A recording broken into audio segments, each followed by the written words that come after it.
So now we're going to look at part two of early modern Americas. In our last set of notes in part one, we talked about the Spanish in the New World and the Portuguese. The focus of this notes is going to be mostly North America, and it's going to be the French and the English in the New World. So let's start off with the French. The French motives for coming to the New World was that they wanted to copy Spanish success. The Spanish came to the New World first, and they had, if we had talked about, they got a lot of gold and silver from the New World, and the European mode of kind of compete or die among nations was that they decided they also wanted to duplicate Spain's success and get gold and silver there too. Of course, the French don't find any gold and silver in the New World, especially not in North America, and so they're disappointed. Next thing, once the French realize that they're not going to get any gold and silver out of the New World, the next thing they look for is furs. Furs, while not as much of a moneymaker as gold and silver, will allow the French to turn their colony in the New World that we see on the map in green. It allowed them to turn their colony into a profitable moneymaker. Back in Europe, most of the fur-bearing animals, beaver, deer, bear, they had been hunted out of existence. And the nobility, that was a mark of nobility to wear furs. And so there's a tremendous demand for furs in Europe. And the furs in the New World were going to meet that demand. So the French were able to make some money off of the search for furs. In addition to that, the French are going to have less of a violent of interaction with the natives. One of the reasons is there are no large-scale Native American civilizations in North America at the time the French arrive, so there's not going to be some big contest between the French and some powerful Native American civilization, and it's mostly just small tribes scattered around, and so we don't have this desire by the French to conquer a large-scale civilization for gold because there isn't any gold and there isn't any large-scale civilization. So a different interaction between the French and the Native Americans. So let's examine that relationship a little bit more closely. I guess if you were to boil it down, you would say that the relationship between the French and the Native Americans were relatively good for most of the tribes they encountered. That was primarily because the French needed the Native Americans to find the furs for them. The Native Americans knew where the furs were, the French don't, and so the French send what we call courrier des bois, basically French fur trappers. They go to the New World looking for furs, and they have to be on a good relationship with the natives so that they can trade furs with them. The Native Americans wanted New World goods such as steel, gunpowder, alcohol, iron pots and pans, hatchets, those kinds of things, and the French wanted the furs. And the only way this relationship would be beneficial to both if it was peaceful. Next, very few French families came to the New World. That is because, just like the Spanish, the French came to make a profit. They're there not to settle, but they're there to use the resources of the New World to make money back for France. And so we're going to see that very few women and children will come, French women and children will come to the New World.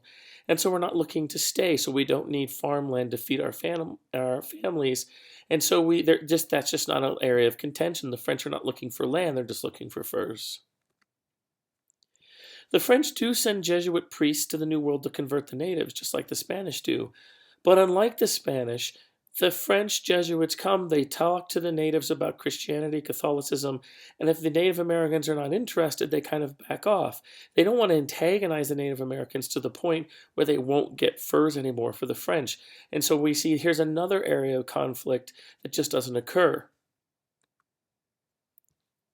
There is, however, conflict as a result of the French, but it's not primarily because of French versus native, it's native versus native. When the French came to North America, let's say you're a member of Tribe A, and you really want the goods from France, and you want their gunpowder, you want their hatchets, the things I said, and so you want the French to trade with you. But your traditional enemies, Tribe B, they also want to trade with the French. And so we see that tribes A and B, the Native American tribes, will compete against each other, kill each other off, so that the French only trade with their tribe and not the other. And so the French just being in North America is going to cause conflict among the natives, rather than the more Spanish model of the conflict being between the Europeans and the natives. Next, French impact on the natives themselves. Like I said on the previous slide, it's going to cause tribal warfare to increase among the Native Americans, but it's also going to cause the destruction of their environment. Prior to European contact, of course the Native Americans hunted animals to survive for their furs and for their meat. However, they didn't overhunt their resources because that would have been stupid. The Native Americans, if they kill off all the deer in an area, then they won't have any deer for future generations. However, when the Europeans arrive, there's such a demand for European goods that the Native Americans will overhunt their environment, leaving almost no fur-bearing animals, certainly the near extinction of beaver in the eastern part of North America. And that will cause all kinds of ripple effects down the ecosystem with some of these animals being wiped out of the region. Finally, we see that Native American culture itself is going to change. Native Americans are going to be quick to adopt European gun technology, and also you can see in the picture the steel hatchet. Native Americans will also adopt European dress. They will like European alcohol to some extent that they've never had before. And so we see that the way they dress, some of the words that they start to speak will have some French influence. So their culture is going to be changed as a result of this contact. Speaking of changing culture, we're also going to see a blending of culture. Some of the Frenchmen who are coming to the New World to trade for furs, they're going to be over here alone. I said that the French didn't bring their wives with them. So they get lonely, or they want to establish better trade contacts with some Native American village, and so they will marry local women. And so we see this blending between French fathers and Native American women are called métis, just like we saw in the Spanish model, where the Spanish blended with the Native Americans. That was called mestizo. So let's move away from the French and let's go to the English. The English motives for coming to the New World, they're coming at about the same time as the French, after the Spanish. And like the French, are trying to duplicate Spanish success in the New World by looking for large-scale civilizations they could conquer and also find deposits of gold and silver. Well, just like the French in North America, the English don't find any large-scale civilizations to conquer, and they don't find any gold or silver. Next, the English, unlike the French and Spanish, the English come for religious freedom. At least some English do. Around 1620, Englishmen who are looking to get away from the Church of England, which is the predominant Church of England, because they think that it's still a little bit too Catholic. In England, if you remember from a previous set of notes, the English had become Protestant. They had broken away from the Catholic Church, but some Englishmen felt that it was still a little bit too tinged with Catholicism. And so they were critical of the king for not dropping more Catholicism from their faith. And so these people are called pilgrims, or later on Puritans. And the king and them didn't get along. They disagreed about how to pray. And so we see these Englishmen come to the New World for religious freedom to escape England. And so this is different from the French, and it's different from the Spanish as far as a reason for coming to the New World. Most of the colonies for religious freedom will be in the northern part of the English colonies along the east coast. Next, we see tobacco. Now, when the English don't find any gold or silver, they have to find a way to fund further exploration and to make these colonies a success. And so they look around for something they could produce that Europe wants, and lo and behold, they find tobacco. Tobacco is a crop that needs warm weather, and so it's going to be in the southern English colonies, not the northern English colonies where you see the arrow pointing. And we're mainly going to talk about the colony of Virginia and the settlement of Jamestown. Jamestown, Virginia is established at first to find gold, but when they don't find that, they switch over to tobacco growing. And so we see that they do have a cash crop that they can sell back to England. It is nowhere near as profitable as sugar, but it is enough to make them a profit to keep the colony alive. Let's skip ahead for just a second and we'll go to this. Now, there's a new labor system that's going to develop. The system is called indentured servitude, and it's a form of coercive labor. So what happens is that the Englishmen who are planting tobacco in Virginia, they need a large labor supply. It's a very labor-intensive crop, but they can't afford African slaves as the Spanish and the Portuguese are using. Buying a slave is very expensive. Somebody has to go to Africa, capture the slaves, then they have to bring the slaves over to the New World, and then you have to sell the slaves, you have to pay for all of that in the process, and then you have to feed the slaves, house the slaves, take care of the slaves. All of that is super expensive. And so the profit margin is just not very high for tobacco farmers. If they were growing sugar, sure, they could afford African slaves, but not tobacco. It's just not making that much money. And so what labor system are they going to use? Well, as we have talked about in a previous lecture, Europe's population is going up because of the Columbian Exchange. And so there's lots of poor excess Englishmen looking for a way to survive. Well, if these Englishmen stay in England, there's just no economic mobility. The rich people own all of the land. But if they can get to America, then they could grow crops, they could make tobacco, they could become wealthy. The problem is the poor people in England do not have enough money to pay for the voyage over. It's still pretty expensive to the New World. And so what happens is this indentured servitude system is created. Rich tobacco planters in America, they go to England and they find poor people. They say, look, how would you like to sell yourself into semi-slavery? Sign an indentured servant contract, and we will pay for your trip over to America. You will work off the expense of the voyage for 5 to 7 years, and we're able, you're kind of a semi-slave at that time.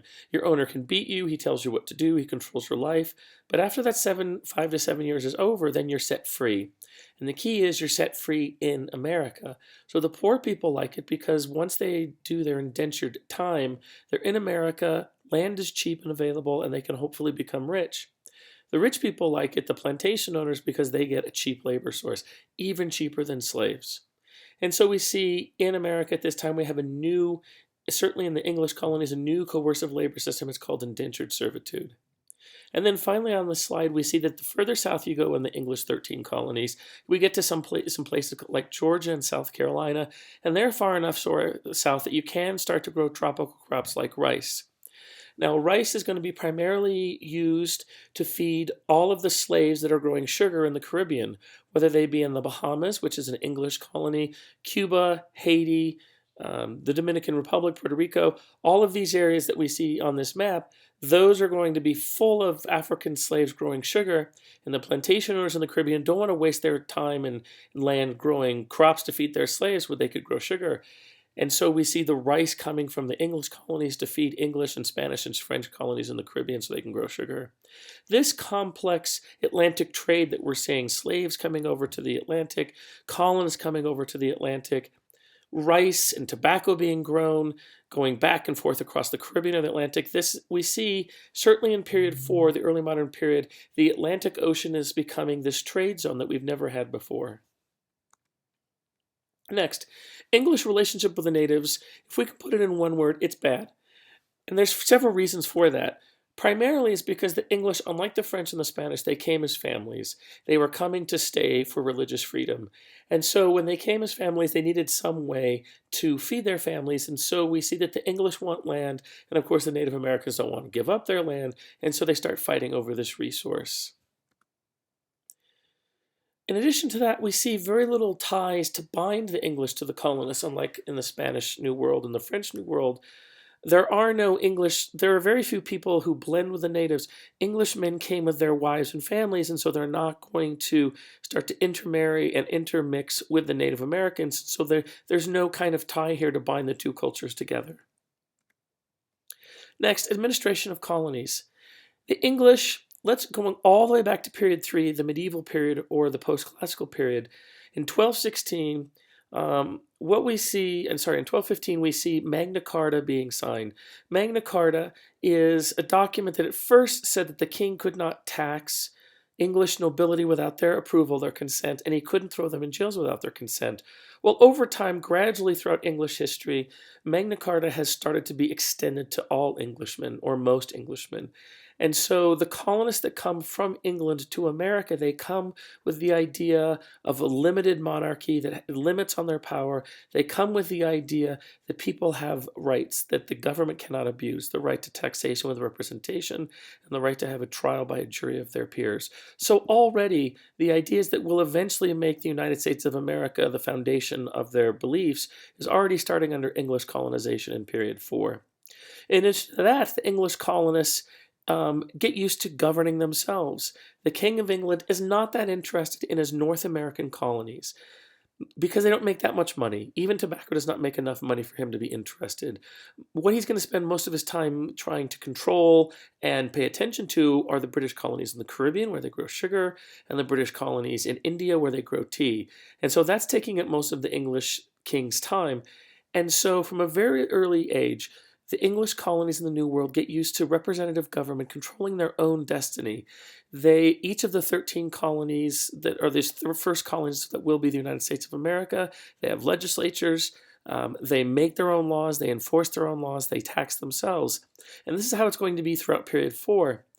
During period 5, at the very beginning of period 5, we'll talk about it, the King of England will start to all of a sudden want to tax his colonies in North America, and that will create all kinds of problems with colonies that have been used to being left alone. And that's basically the American Revolution, which is in period 5. So we will talk about that later, but I'm just setting the groundwork for that now. Next, and finally on this slide, the 7 Years' War. What we see is on the left, we see North America before the 7 Years' War, also called in North America the French and Indian War. In Europe, it's the 7 Years' War. In America, it's the French and Indian War. And this is an example of a war fought for national rivalry. If you look at the map on the left, in 1754, right when the war breaks out, the French control a good chunk of North America, and the English control another chunk. Is different in these colors here. The French is in yellow, the British are in this purple color. And that is primarily what the French and Indian War or 7 Years' War is about. In North America anyway, who gets to control the North American continent? And the two countries battle it out, and by the end of the war, as we can see in 1763, North America is primarily controlled as far as Eastern North America is controlled by the British. The French are completely kicked off the continent. So this is an example of a national rivalry between countries fighting for control of the world during colonization. Now, even though 1754 to 1763, this war is firmly in period 5, AP will typically talk about it in period 4 because that's when they're talking about national rivalries. So it would be allowable to talk about this during national rivalries if the date of the essay that you're given allows for that date range. But just kind of summing it all up, the 7 Years' War is another example of national rivalries, just like piracy was that we talked about on a previous lecture. And that's the end of part 2.